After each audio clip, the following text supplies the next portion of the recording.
രാത്രി 12 മണിക്ക് ശേഷം ക്യൂവിഷൻ ന്യൂസിന്റെ എറണാകുളം ബ്യൂറോയിൽ നിന്ന് തന്റെ ജോലി കഴിഞ്ഞ് വീട്ടിലേക്ക് മടങ്ങിക്കൊണ്ടിരുന്ന വനിതാ സേവ്യർ എന്ന പെൺകുട്ടിയുടെ കാറ് കാഴ്ചയിൽ 25 വയസ്സ് പ്രായം തോന്നിക്കുന്ന സിദ്ധാർത്ഥ് എന്ന പുരുഷനെ ഇടിച്ചിടുന്നു. അവൾ അവനെ ഹോസ്പിറ്റലിൽ എത്തിച്ചെങ്കിലും ആരോടും പറയാതെ ആരും അറിയാതെ സിദ്ധാർത്ഥ് ആ ഹോസ്പിറ്റലിൽ നിന്നും കടന്നു കളയുന്നു.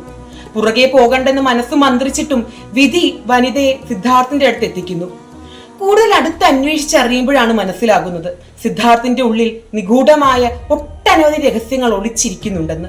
എല്ലാ ദിവസവും കൃത്യം രാത്രി 12 മണി കഴിയുമ്പോൾ സിദ്ധാർത്ഥ് പോലും അറിയാതെ സിദ്ധാർത്ഥിന്റെ ജീവിതത്തിൽ അവിശ്വസനീയമായ അസാധാരണമായ ഒരുപാട് സംഭവങ്ങൾ അരങ്ങേറാറുണ്ടെന്നുള്ളത്.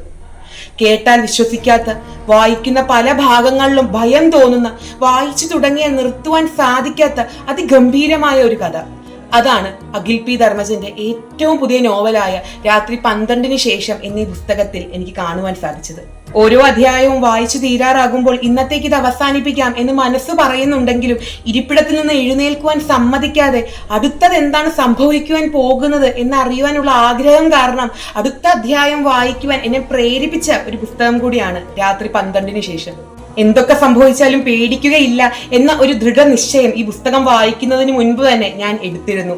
എന്നാൽ പുസ്തകത്തിലെ ഓരോ അധ്യായത്തിലെയും ഏതാനും ചില വാക്കുകളും വരികളും വാചകങ്ങളും എല്ലാം വായിച്ചു കഴിഞ്ഞപ്പോൾ കുറച്ചു നേരമെങ്കിലും ഞാനൊന്ന് ഭയന്നു പോയിട്ടുണ്ടെന്നുള്ളത് വളരെ സത്യമായ ഒരു കാര്യമാണ്. റാമിനെയും ആനന്ദിയെയും മല്ലിയെയും പോലെയുള്ള കഥാപാത്രങ്ങളെ എനിക്കും എന്നെ പോലുള്ള ഒരുപാട് വായനക്കാർക്കും സമ്മാനിച്ച അഖിൽ പി ധർമ്മജൻ തന്നെയാണോ ഈ പുസ്തകം എഴുതിയതെന്ന് വായനയുടെ പല നേരങ്ങളിലും വായിച്ചു കഴിഞ്ഞിട്ടും ഞാൻ ചിന്തിച്ചു പോയിട്ടുണ്ട്.